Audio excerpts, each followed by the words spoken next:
here in Boston at the Clarridge's house with Tashina Clarridge. Tashina, thanks so much for taking time to talk with me on on my blog. My pleasure.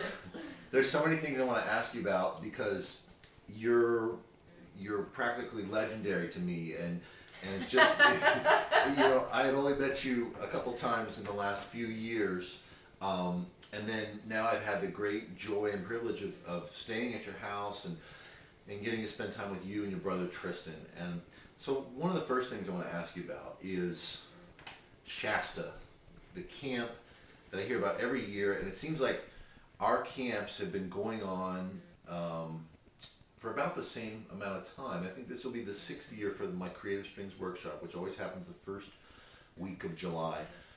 Mount Shasta always happens the week after my camp.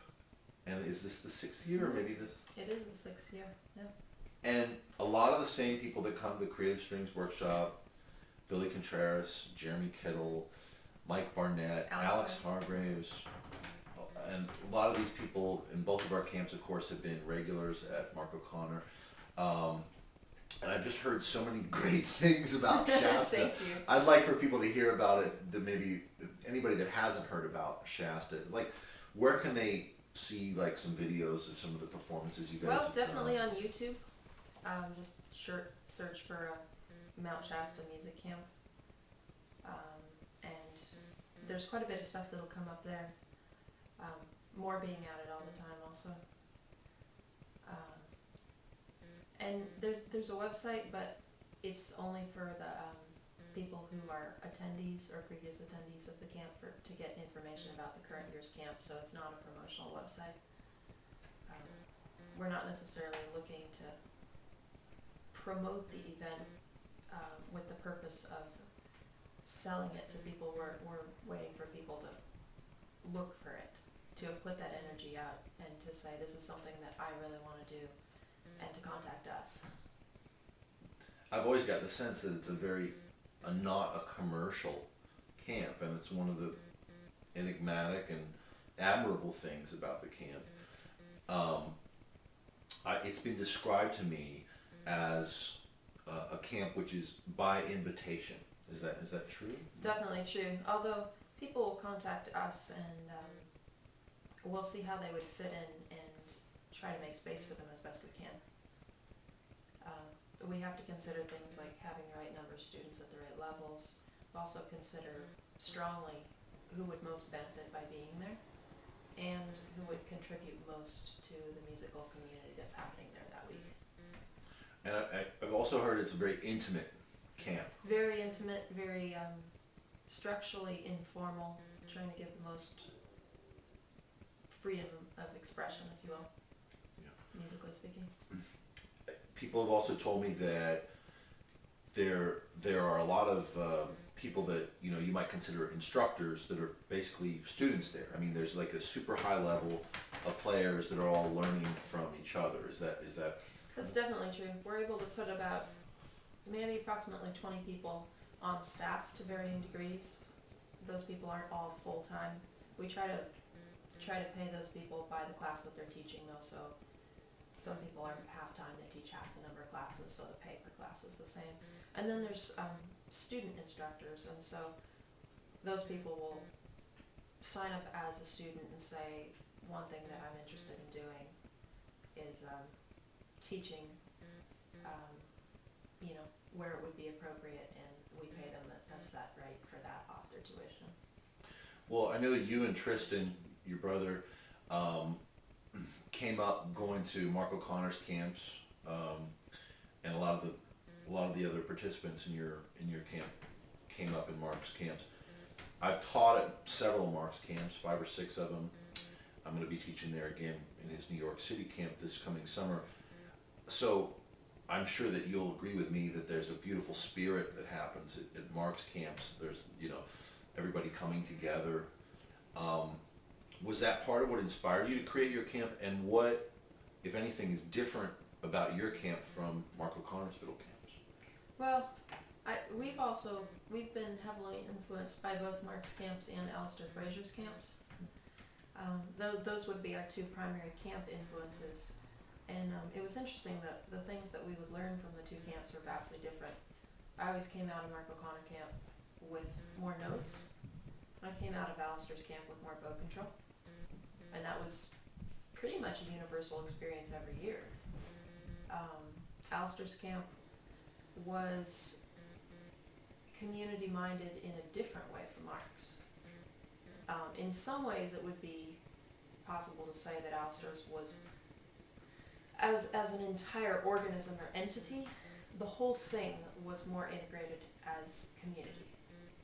So I met more of the people that I was there with at that camp than I did at Mark O'Connor camp. Mark O'Connor camp, I feel like people are divided more into their age range and musical interests. But I would say I've been inspired equally by both, and there's, I had some amazing times going to Tennessee camp when I was a teenager, and that has a big influence on how we do ours. But we're also looking not to duplicate things that we've been a part of. We're looking to provide something that nobody else is providing, and if somebody else would step in and provide it, we'd be, I'm not an organizer type. I wasn't born to be an organizer. It's a very foreign position to be in, to tell other people what to do. But it felt like a void. And what is that? What's the different thing that you're providing? Well, to go ahead and take the liberty to say that we're doing that, I guess. To gather professional musicians together who wouldn't ordinarily sign up to be students, to have a very informal sharing experience that's not about the presentation at all. That's why we keep the public advertisement out of it. It's really about the music and the friendships, and it's for people who know that they're serious about music and know what they want, so that those people can have a concentrated experience with each other. So really trying to focus, even though we do have a lot of families there, and we have some people who maybe will just grow up to play recreationally and enjoy that. A lot of the people, even though they're young, are very serious already, and those are the people that we're trying to accommodate and give the opportunity to be surrounded with each other. That sounds That like answers your question. that's a great answer. I mean, it sounds like it was taken from my mission statement of my camp, the Creative Strings Workshop. And in case you didn't know, if you're looking for, you're saying you're looking if somebody else would just fill that. I mean, certainly, I'll just take the liberty to say that that's a big part of what I'm trying to do too. Right. Just the way what you said. But I think there's room for both of us. I mean, the void still isn't full, because and I feel like our two camps are filling a different portion of it. Sure, definitely. But I hear great things every time Alex and Duncan and the gang show up from your camp at our camp. They're just like, it was so amazing. That's great. Well, now other things about Shasta that I've heard, vegan, right? The food has been vegetarian generally. And pretty much camping style. The camp itself, you mean? Yeah. Well, it's not hotel rooms. It's like. It's not hotel rooms, but it's not rugged camping. Oh, okay. The camping aspect just really comes into play in the fact that sleeping accommodations are tents. Right. Nothing else is, you don't have a picnic table with your food on it. Right. It's a log cabin style building in a shaded park in Mount Shasta. It's really pretty. It's the headwaters of the Sacramento River. And it's a great place to hang out, play music, and we don't have the option to have cabins.